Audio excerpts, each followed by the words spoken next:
Salamadolo androanisika dia ndao raha hiresaka ny mahakasika ny marika tantandraza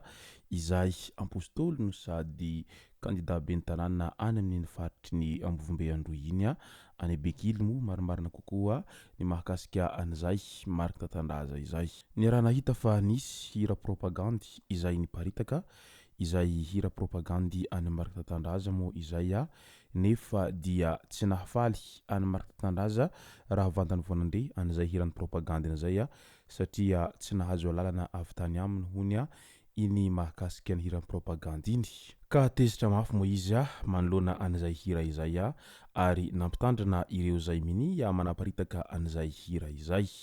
ka ny pitsopitsony mahakasika an'izay no fakafakana amintsika atao anatin'ity video ity ka manasatsika rehetra anaraka an'ity video ity hatramin'ny farany azadino ny milaiky ny videontsika ary tsarovatra ny miabony amin'ny chaîne antsika mba ahafahanareo manaraka tsy tapaka ny video zay lefa isan'andro eto tsy ampiandrela mo isika fa avetrany tonga de vavany ndao ary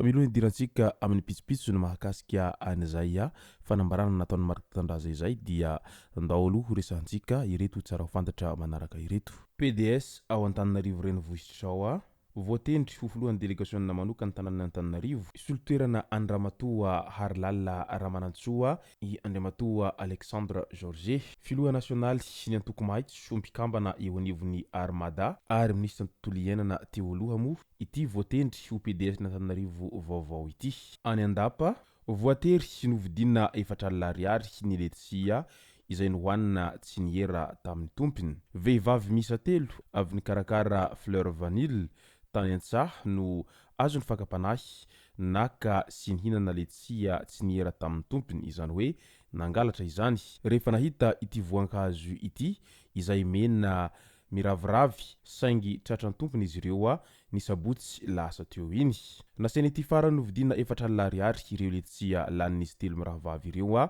mba hilaminany raharaha. Voalaza fa tsy misy olona sahy maka na manandrana letisia an'olona tsy miera amin'ny tompony intsony ao Ambodivohitra Kobaina, commune Ambanivohitra Ambalamanasy faharoa ao Andapa amin'izao fotoana izao. Hanatra foana mahaiza ihany mahalala fomba rehefa haka zavatra tsy antena izay dia mba mahaiza miera amin'ny tompony.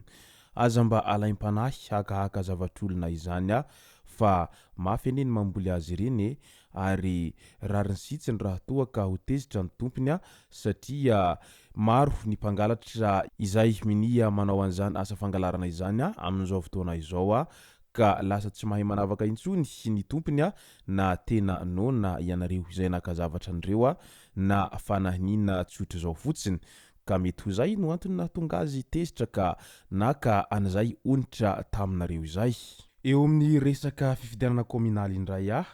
dia mitaky ny hazona ny lisitry ny mpifidy ny tia tanindrazana. Nanatitra taratasy sady nangataka fihaonana tamin'ny filohan'ny voamiram-pirenena mahaleo tena misahana ny fifidianana na ny seny mba ahazona ny lisitry ny mpifidy ny antoko tia tanindrazana sy ireo mpiaradi aminy. Afaka mangataka tsara izany ny kandida sy ireo mpanolontsaina izay ekeny lalàna izany. Nisy ny lesoka, misy azo hatsaraina, nisy ahiahy tsy havanana hoy ny mpahay lalàna raha manam'izao volany iaina koa mba hisiny ny fifanajana dia mitaky ny mangarahara izahay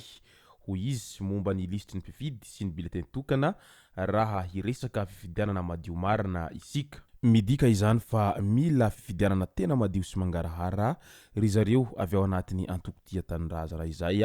tsy iza moa izay fa ry zareo mpiaradia sy mpanohana any kandidata iny Razafinjoelina amin'izao fifidianana kominaly izay ho atao ao Antananarivo renivohitra amin'izao. Andrasantsika eto araka izany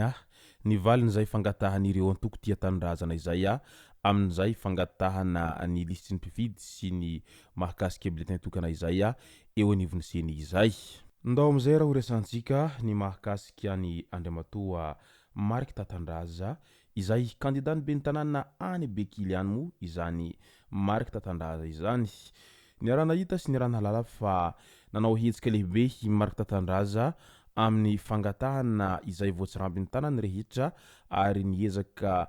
nitety ireo renivohim-paritany moa ny tenany tamin'izay nanaova ny fangatahana izay ary efa hatrany Antananarivo renivohitra mihitsy moa Mark Tatandraza nanao an'izay fangatahana izay ka nangataka fanampiana tamin'ny mponina amin'izay fon'izy ireo mba ahafahana mampiroborobo ny fambolena izay ataony any Bekily Androy ihany mba hiadina amin'ny kere izay hita fa tena isany mandreraka ny vahoaka any amin'ny faritry ny Bekily Androy iny moa izay resaka kere lava tsy misy fiafarana izay ary tsy vitsy amin'ireo mponina moa efa tsy mahita rapaka mihitsy noho ny fitsoka an'izay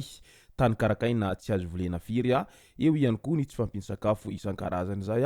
any amin'ny faritra atsimo iny ka niezaka nitady vahaolana mahakasika an'izany i Mark Tatandraza ary sy nanao resaka fambolena legioma fa ny eo am-pilatanana ho izy tsy ampy amin'ireo fividianana fitaovana maro isan-karazany mba ahafahana manondraka an'izany resaka volo legioma izany amin'izay mantsy rehefa miroborobo izay volo legioma izay dia mba afaka hanampiana an'ireo mponina any Bekily Androy izay resaka legioma zay mba hiadina amin'ny ampahany eo amin'izay resaky ny kere izay tsara dia tsara izay ezaky ny Mark Tatandraza izay amin'izay fiadinany kere izay hitany fa mampijaly ny voaka ny atsimon'ny nosy iny.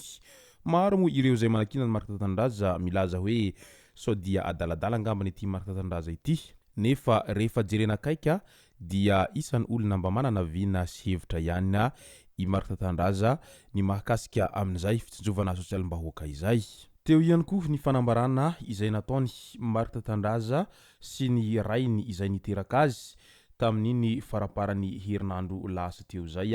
nilaza moa izy ireo tao anatiny izay video izay nataon'izy ireo zay fa maniry izy ireo mahita any Mark Ravalomanana izay mitondra any Tojo Ravalomanana amin'izao resaka politika izao ary hita fa tena manohana any Tojo Ravalomanana moa izay Mark Ravalomanana rainy izay ka izay no antony nahatonga any rainy Mark Tatandraza manohana azy ihany koa amin'izao fotoana izao ary nanentana ny vahoaka ny Bekily Androy rehetra izy ireo mba hifidy any Mark Tatandraza amin'izao fifidianana ho avy izao izany hoe nanao kopikole any Mark Ravalomanana sy Tojo Ravalomanana izany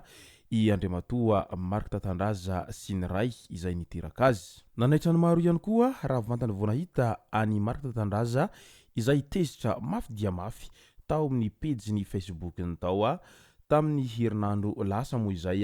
raha vantany vao naheno sy nahita fa nisy hiran'ny propagandy izay niparitaka etseroa ny mahakasika an'izay hoe fifidianana Mark Tatandraza ao Bekily Androy izay efa tena miendrika fampilezan-kevitra moa izay hira nivoaka izay ary maro moa ny remix izay miparitaka etseroa manoloana an'izay hira propagandina zay ka nampitandrina any Mark Tatandraza fa torahany vatobe izay olona manaparitaka ny hira propagandiny alohan'ny fotoana amin'izay fampilezan-kevitra izay nambarany fa efa misy manaparitaka sahady io hira io ary tezitra mafy amin'ireo olona nanao izany ny tenany amin'izao fotoana izao satria mantsy mbola tsy fotoanany fampilezan-kevitra iny hira iny no nivoaka ka izay nahatonga any Mark Tatandraza izay tezitra mafy dia mafy tamin'ireo olona izay minia nanaparitaka an'izay hirany propagandiny izay sy zay no masaka azona roso tao anatin'ity video ity tompoko lasy tompoko vavy misoratsika rehetra nanaraka n'ity video ity hatramin'ny farany azadino ny milaiky ny videontsika ary tsarovatrany ny miabone amin'ny chaîne antsika mba ahafahanareo manaraka tsy tapaka ny video zay lefa isan'andro eto tompoko lasy tompoko vavy mankasitraka dia mirary soa.